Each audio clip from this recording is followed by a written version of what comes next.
Hello दोस्तों, नमस्कार। मैं आप लोगों का हार्दिक अभिनंदन करता हूं अपने trader by stock market YouTube channel. जो लोग फर्स्ट बार विजिट कर रहे हैं, सब्सक्राइब, बेल आइकन ऑन जरूर सेलेक्ट करिए। चलिए शुरू करते हैं 3 बजे वाले स्ट्रेटजी में। तो कैसा चल रहा है, नहीं चल रहा है, सब उस पर हम डिस्कस करेंगे। और ठीक है, अच्छा चल रहा है और उसका हम आपको बताने का कोशिश करेंगे। जैसे निफ्टी 50, तो निफ्टी 50 618, इसको 610 के ऊपर क्लोज करवाना है, समझ गए ना। तो 610 के ऊपर क्लोज हो जाएगा तो बहुत अच्छा माना जाएगा। 620 के ऊपर भी हो जाए, हम पॉजिटिव है, बढ़िया पॉजिटिव है। एक टाइम के लिए हो गया ईरान अमेरिका, अब मतलब वो एक अलग केस हो जाएगा कि कोई बम मार दे या फिर कोई एक्स्ट्रा मतलब परमाणु बम या समथिंग, कोई रासायनिक इस तरह का अगर हो जाए तब तो बात अलग है, अदरवाइज ठीक है। और जो आपको सुबह में ही हम लोगों ने डिस्कस किया था, अरे 568 हो गया, ओ नहीं, इसको 600 के ऊपर क्लोजिंग हो तो ज़्यादा बेटर है। इसीलिए हम आपको बोले ना कि आज पूरा दिन साइडवेज होगा। आप देखिए, आपके सामने वीडियो बनाना शुरू हुआ क्या, पूरा दिन स्टेबल था, बहुत छोटे से रेंज में। मुश्किल से आप ये पीरियड देखिए ना, ये एकदम से इतना से लेके इतना, बस ये थोड़ा सा गया था, अदरवाइज 500 550 का ऊपर है, मतलब 50 पॉइंट मोटा मोटी निफ्टी का रेंज रहा, पूरा शांत निकला। अब जाके ये तोड़ के इस लेवल को जा रहा है, तो कोई नहीं, कोई फर्क नहीं पड़ता। अगर 600 के ऊपर क्लोजिंग होता है, बहुत अच्छा माना जाएगा। अब देखिए, अभी मैं पहले का जो एनालिसिस किया था डाटा का, अब क्या है ना कि थोड़ा चेंज होने लगा, तो इसलिए हम थोड़ा रुक के आपको ये चीज़ बता रहे हैं। ट्रेंड जो है वो मतलब न्यूट्रल के आसपास बोला जाए तो ठीक है, न्यूट्रल, क्योंकि वो मतलब देखना पड़ता है, जो ट्रेंड है उसको समझना पड़ता है, तो ठीक है ना। अरे यार, जा कट गया। तो अभी तक जो मैंने वो किया था उसमें चेंजिंग आ गया है, तो अब लास्ट तक थोड़ी मतलब आदमी करेगा। जो ट्रेंड है उसको इंडेक्स कैश, है ना, ये न्यूट्रल ही है। इंडेक्स में हाँ लगा तो है, और एक्सपायरी का डे है, प्रॉफिट बुकिंग भी है, तो आज प्रो ने थोड़ा सा पोजीशन हल्का मतलब दिख रहा है कि कोई लास्ट समय कुछ हो जाए तो वो मुश्किल है, लेकिन अभी तक जो दिख रहा है न्यूट्रल रखिए। कैश में सेलिंग नहीं है, कैश में नॉर्मल है, ये तीनों न्यूट्रल गया। हाँ, तीनों इस हिसाब से तीनों न्यूट्रल गया, जो हम देखे समझे वो चीज़ आपके सामने रख दी है। तो ये चीज़ एक मतलब 600 के ऊपर क्लोजिंग होना, 610 के ऊपर क्लोजिंग होना बढ़िया माना जाएगा। तो आप बोलेंगे कि सर 610 ही क्यों या 620 ही क्यों अच्छा माना जाएगा, क्या रीज़न क्या है? रीज़न ये है कि इसने कल का जो लोअर लो सॉरी कल का जो लो और हाई बनाया और क्लोजिंग दिया, सेम आज नहीं होना चाहिए। देखिए, कल का जो है ये 600 मतलब 24,602 का हाई बनाया, लो 305 का बनाया, क्लोजिंग 480। तो मैं चाह रहा हूँ ना कि ये हाई के ऊपर क्लोजिंग देना, तो एक बुलिश सेंटीमेंट आपको थोड़ा सा मजबूत होगा, बनेगा नहीं, थोड़ा मजबूत होगा, बस यही बात है। ठीक, आपको समझने के लिए मैंने दिखा भी दिया। 600 के ऊपर का क्लोजिंग मतलब अच्छा माना जाएगा, और नीचे 305 को तोड़ दिया तब तो बेड़ा गर्क है। तो कल हम लोगों ने जिस जगह पोजीशन बनाया था वहाँ प्रॉफिट हो रहा है, ठीक है। तो अब आप बोलोगे सर क्या करना चाहिए, प्रॉफिट बुक करना चाहिए? क्या प्रॉफिट बुक करना, रुकिए, अभी अनसर्टेनिटी पूरे वर्ल्ड में है, ऐसा नहीं है कि आपके पोर्टफोलियो में है। तो ये चीज़ आप मान के चलिए।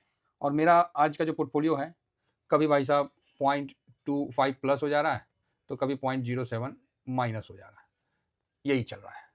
जो सब मतलब 0.25 प्लस हो जाता है तो बड़ा अच्छा लगने लगता है, फिर माइनस हो जाता है, जिस तरह अभी माइनस हो गया।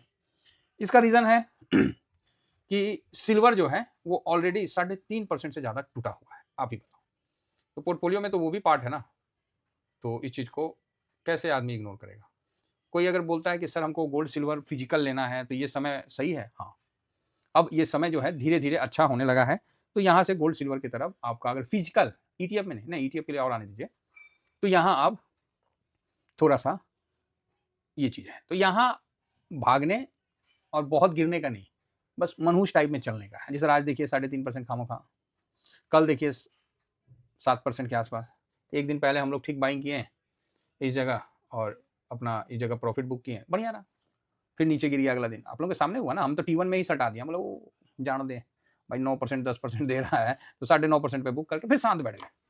रीज़न है कि थोड़ा अभी रुकने में ही समझदारी है, साइडवेज माहौल है, और आने दीजिए इसको, एक बार 220 का लेवल तोड़ के नीचे आता है तो ये मतलब है। बाकी किसी को फिजिकल गोल्ड सिल्वर लेना है तो आप धीमा धीमा एक्यूमुलेट करना स्टार्ट कर दीजिए। धीमा धीमा, किसी का शादी विवाह अगर इस तरह का है तो गोल्ड सिल्वर अगर आप लेना चाहते हैं तो धीमा धीमा आप लेना आरंभ कर दीजिए, ठीक है। एक बार में ही जाके नहीं, मान लीजिए 5 ग्राम ले लिए, 10 ग्राम ले लिए, ऐसे थोड़ा थोड़ा थोड़ा थोड़ा करके अगर आप कर लेते हैं तो आप पे भी लोड नहीं पड़ेगा और वो भी काम हो जाएगा। उसका रीज़न है, ये गोल्ड सिल्वर ये युद्ध थोड़ा सा खराब खराब जो भी हो ना हो, ये देखिए 61 पे चल रहा है, आपको ये बढ़ गया है हल्का, और गोल्ड का भी पोजीशन आपको 5170 दिख रहा है, ओके। गोल्ड बीस भी आपको आज 1.5%, देखिए मेरा गोल्ड और सिल्वर दोनों गिरा हुआ है, तो इसलिए आज मार्केट निफ्टी प्लस भी हुआ, तो हमको उतना ज़्यादा प्लस नहीं मिला। कल निफ्टी ज़्यादा गिरा था कल, और अपना सिल्वर भी गिरा हुआ है, तो हम लोग का माइनस हुआ था। दोनों गिर गया तो कौन चीज़ बचाएगा, आप बताइए कौन चीज़ बचाएगा। तो ये चीज़ है। और अभी यूएस से एक बुरी खबर आया है और मार्केट अभी उसको इग्नोर कर रहा है या फिर उसको हैंडल, मतलब जो भी है। तो देखिए यूएस 250 पॉइंट टूट गया, नेस्डेक भी आपको 111 पॉइंट टूट गया। रीज़न न्यूयॉर्क कोर्ट, जो निचले स्तर का कोर्ट है, वो बोला भाई ऐसा करो ट्रंप को कि तुमने जो टैरिफ वसूल किया ना, वो कितना बिलियन, उसको वापस करो और सूद समेत वापस करो, ठीक है। अब ये बात जो है ना भाई साहब, समझ गया। अब जो कंपनियां अमेरिका की है जिसने भरा है, वो तो भाई साहब डाल दिया होगा फॉर्म, बोला है दो दो दो मेरा पैसा दो, मेरा पैसा दो। अब ट्रम्प सरकार कहाँ से देंगे, अब नंगा नहाएगा तो निचोड़ेगा क्या, इसलिए वो चाह रहा है कि युद्ध में उलझा उलझा के अपना टर्न को निकाल दे। टैरिफ से ध्यान भट गया है, अब भारत तेल कहीं से भी ले, अमेरिका कख नहीं करेगा, क्योंकि वो अभी अपने ही अंदर उलझ गया है, ठीक है। वो अपने अंदर ही उलझ गया है कि भारत अगर यूएस रसिया से तेल लेता है तो थोड़ा कौन चीज़ का दिक्कत है, लेकिन है ना 25% लगाया था ना। तो अभी सुप्रीम कोर्ट का फैसला आज, इसीलिए भारत जो है अभी तक ट्रेड डील पे साइन नहीं किया। जापान का प्रधानमंत्री जाके काहे रिजाइन मार दिया था, यही कारण था ना रिजाइन मारने का। ट्रम्प बोलता नो ये तो बढ़िया डील करके गया था, और आज देखिए सब टैरिफ टूरिफ खत्म। तो एक तरह से ये बढ़िया है, इसीलिए चाह रहा है ट्रम्प कि हम इसको युद्ध में उलझा के रखें। और युद्ध जो भी है, डॉलर का जो यूएस डॉलर है वो मजबूत हुआ है, कोई डाउट नहीं है, मजबूत हुआ है। तो यहाँ आप इस चीज़ को देख सकते हैं। रुपया कल 92 क्रॉस कर गया था, वहाँ से आज रुपया भी मजबूत हुआ है। श्योर कि एफआईएस की वापसी नहीं, ये जो न्यूज आया था ना कि ये फंड मिलने का, तो हो सकता है कि आरबीआई भी इसमें इंटर किया होगा कि भाई रुपया को ज़्यादा नहीं टूटने देना है, चाहे जो भी हो, खटाक से रुपया मजबूत हुआ है। तो ये सब कुछ अच्छे डेवलपमेंट दिख रहे हैं वर्ल्ड में। तो बाकी ईरान और सबका तो चल रही कर रहा, कितना दिमाग लगाइएगा, दिमाग खाली हो जाएगा आदमी का, उस पर ज़्यादा लगेगा। तो जो लड़ रहा है लड़ने दीजिए, अब जो जैसा करेगा वैसा मिल भोगेगा। अब हम लोग क्या करेंगे सर इसमें, तो ये चीज़ है। तो कुल मिला के ठीक है, घबराने की बात नहीं है। ऑप्शन चेन का भी देखा जाए तो ये तो डाटा चेंज हो जाता है, इसके बेस से एक बार रिफ्रेश कर लेते हैं। तो इसके बेस से अगर हम देखते हैं 10 मार्च का, तो ये देखिए अनवाइंडिंग शुरू हो गया, देख रहे हैं एक तरफ से प्राइस में अनवाइंडिंग शुरू हो गया। काहे शुरू हो गया, प्राइस चेंज क्यों शुरू हुआ, ठीक, अनवाइंडिंग शुरू हो गया क्योंकि आज मार्केट गिरा नहीं, और 24,600 मजबूत सपोर्ट के तौर पे दिख रहा है।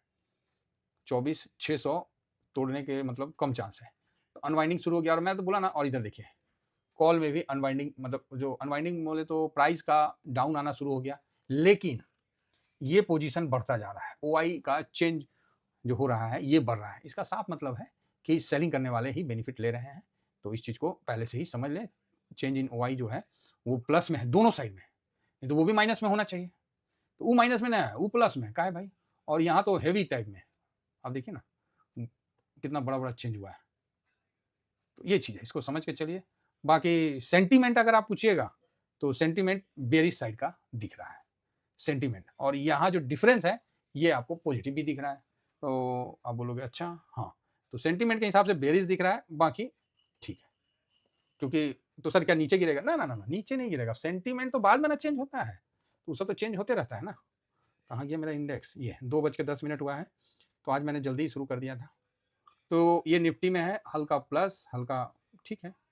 बैंक आज चढ़ नहीं रहा, बैंक आज रुका हुआ है, फाइनेंस चढ़ने नहीं दे रहा। आज निफ्टी को जो मजबूत किया है उसमें हम देखेंगे, फिलहाल मिड कैप ये हल्का है, और ये 10% डाउन हुआ है, 2 दिन में 55% भाग गया है, और डाउन होने में 10%, मज़ा नहीं आ रहा, मज़ा नहीं आ रहा, इस चीज़ को भी आप समझ के चलिए।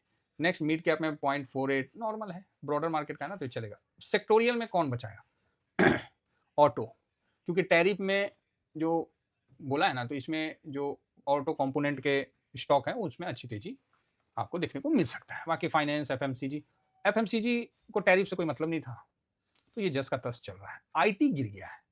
आईटी के लिए अभी क्यों गिरा है ये देखना पड़ेगा। फिलहाल तो आईटी के लिए ऐसा मतलब वही है, एंथ्रोपिक का और ये वो, मतलब कोई एग्जैक्ट कारण नहीं दिख रहा है। तो ठीक है, गिर गया तो गिर गया, कोई बात नहीं, इतना नॉर्मल है। 1.5% गिरा है, तो आप लोग अभी गिरावट देख रहे हैं ना, जब तेजी आएगा ना तब फिर मैं दिखाऊंगा। मेटल देखिए 2.25% भागा भाई, कौन जानता था। फार्मा होल्डिंग है और पॉजिटिव भी है। पीएसयू बैंक ज़्यादा नहीं, थोड़ा सा गिर गया, पॉजिटिव था। रियलिटी, निफ्टी रियलिटी के बारे में लोग पूछ रहे हैं, तो भाई आप रियलिटी में बड़ा पैसा ना लगाओ। कितना बार मना किए, एक छोटा सा सेक्टर है, खटाक से टूट जाएगा। कंज्यूमर ठीक है, 1% का तेजी है, तो अभी तेजी थोड़ा फिसल आउट होता हुआ दिख रहा है, लेकिन फिर भी ठीक है। 600 के ऊपर क्लोजिंग होगा तो मजबूत है। अब आप पूछोगे सर 600 के ऊपर क्लोजिंग होगा कि नहीं होगा, ये बता सकते हैं? तो ये चीज अभी आज एक्सपायरी है सेंसेक्स का, इसीलिए बोलना उचित तो नहीं होगा, ठीक है। बाकी मैं टेलीग्राम में आपको इसके रिगार्डिंग जो भी इन्फॉर्मेशन होगा मैं अपडेट कर दूंगा। और मैंने आज अपडेट भी किया कि भाई मार्केट साइड पे शांत रहो, अभी कुछ नहीं, ये स्विंग है, शॉर्ट स्विंग है, तो इस दोनों को आप जरूर ज्वाइन करिए, है ना। और बाकी फेस पैक शैम्पू जो है आप मंगवा लीजिए, मंगवाना का अगर खत्म हो गया तो ये मोमेंटम वगैरह आप देख सकते हैं। और नॉर्मल सबसे अच्छा तेजी आज मेटल में दिखा है, अदरवाइज सब ओके ओके है, ठीक है, सब ओके ओके है।